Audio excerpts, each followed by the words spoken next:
This is Optimal Relationships Daily, episode 939, Because I Said So, on justifying our choices as mothers, and For the People-Pleasing Mom, both by Hilary Barnett of wholemotherhood.co. Hello, everybody, and welcome to this Thursday show and parenting episode of Optimal Relationships Daily. I am your host, Greg Audino, and today I've got two short post compliments of Hilary Barnett at wholemotherhood.co. Hilary is always great at empowering mothers and encouraging balance in motherhood, which we can never get enough of. So, let's start our parenting leg of the week with two posts and give her work the floor as we optimize your life. Because I Said So, on Justifying Our Choices as Mothers, by Hilary Barnett of wholemotherhood.co. Because I said so. I abhorred that statement growing up. When my mom said it to me, it turned every nerve in my body on edge. It was so final, so nonsensical. I wanted to debate, to prove why I needed to get my way, but that sentence put the hammer down. There was no arguing with it. My parents were ultimately, and to my great chagrin at the time, in charge of me, and their decisions on my behalf dictated my reality. I did not exist in a democracy as much as I would have liked to. Now that I am a mom, I try to use that term sparingly, but some days I find myself echoing my mother's words with great fervor, because sometimes I know better, because I am an adult who has experienced life, and I know what is best for my 4-year-old daughter. Because no, right now you can't chew 10 pieces of gum.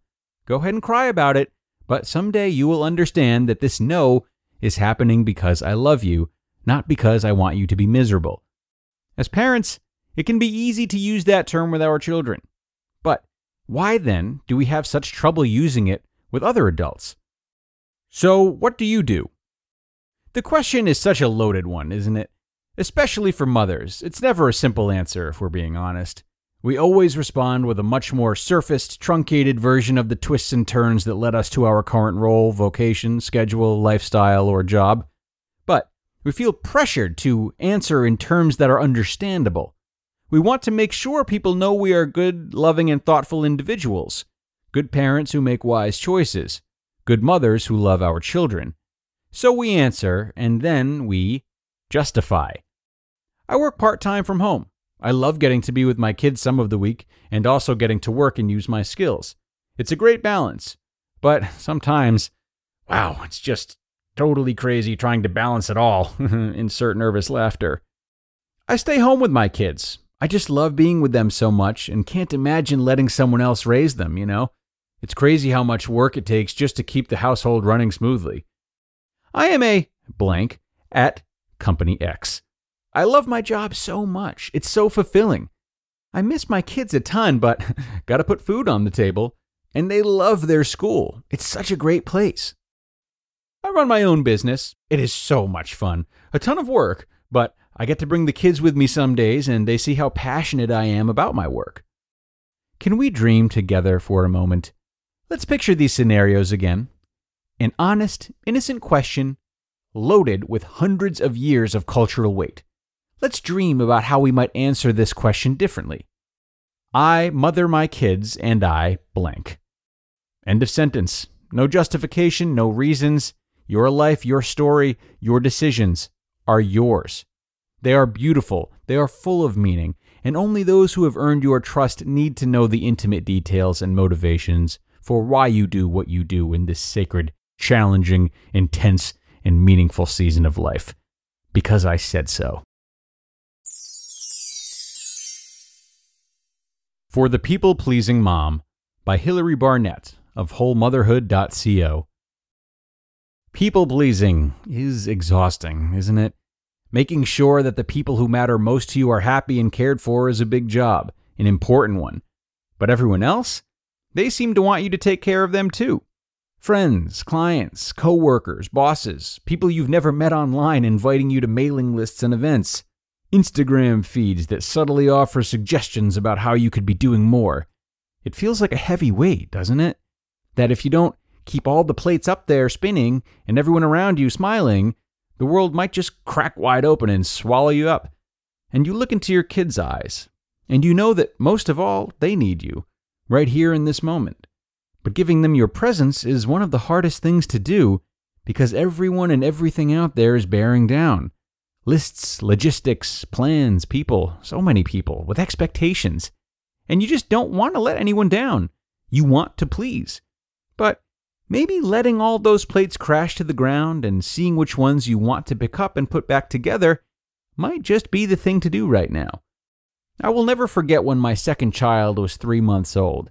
I was saying yes to everything, taking on every client project, constantly overcommitting, imagining that there was an entire world of people out there looking at me, wagging their fingers, waiting for me to prove how committed I was. I was caught in a cycle of saying yes, then not being able to deliver on that yes, because I couldn't imagine saying no. I couldn't imagine who I would be without everyone's approval. Would I even exist if they didn't say good job? In reality, I was letting people down. Myself, my clients, my kids. Everything was broken, and I was skittering around from one corner of my life to another, patching up all the gaping holes with duct tape.